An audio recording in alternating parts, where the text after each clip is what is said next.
പഹൽഗാം ഭീകരാക്രമണത്തിൽ കൊല്ലപ്പെട്ടവർക്ക് merchant association Kattappana യൂണിറ്റിന്റെ നേതൃത്വത്തിൽ മെഴുകുതിരി തെളിയിച്ച ശ്രദ്ധാഞ്ജലി അർപ്പിച്ചു. ജില്ലാ വർക്കിംഗ് പ്രസിഡന്റ് കെ.ആർ. വിനോദ് ഉദ്ഘാടനം ചെയ്തു. കട്ടപ്പന മർച്ചന്റ് അസോസിയേഷൻ ഓഫീസ് അങ്കണത്തിൽ നിന്നും ആരംഭിച്ച അനുശോചന റാലി ടൗൺ ചുറ്റി ഗാന്ധി സ്ക്വയറിൽ സമാപിച്ചു.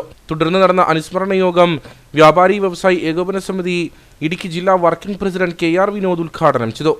വിഷം നിറഞ്ഞൊഴുകുകയാണ്. ഭീകരവാദം കൊണ്ട് നമ്മുടെ നാട്ടിലെ സഹോദരർ കൊല്ലപ്പെടുമ്പോഴും മതവൈരം വളർത്തുന്നതിനുള്ള ശ്രമങ്ങൾ. എന്നാൽ അത്ഭുതമെന്ന് പറയട്ടെ, 140 കോടി വൈവിധ്യപൂർണമായ ജനങ്ങളുള്ള ഈ രാജ്യം ഒറ്റക്കെട്ടായി ഈ പ്രതിസന്ധിയെ അതിജീവിച്ചു.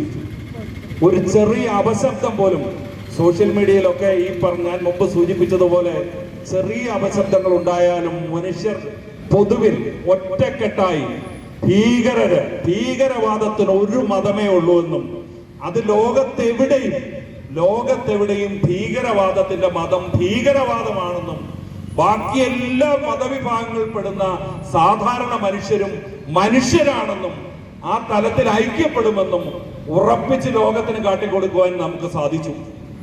നമ്മുടെ രാജ്യത്ത് വലിയ കലാപങ്ങൾ ഉണ്ടാക്കാമെന്ന് സ്വപ്നം കണ്ട, ഞാൻ പേരെടുത്ത് പറയുന്നില്ല, വൈദേശിക ശക്തികൾക്ക് ഒന്നും നേടാൻ സാധിച്ചില്ല. Kattappana unit president Sajan George, unit general secretary Joshy Kuttada, K P. Basheer, advocate M K. Thomas, Rajendrakurup, Saju Pattaramadom, Sijomon Jose, K J. Thomas, വനിതാ wing unit secretary Rosamma Michael, vice president Agnes Jose, Sally Thomas തുടങ്ങിയവർ സംസാരിച്ചു.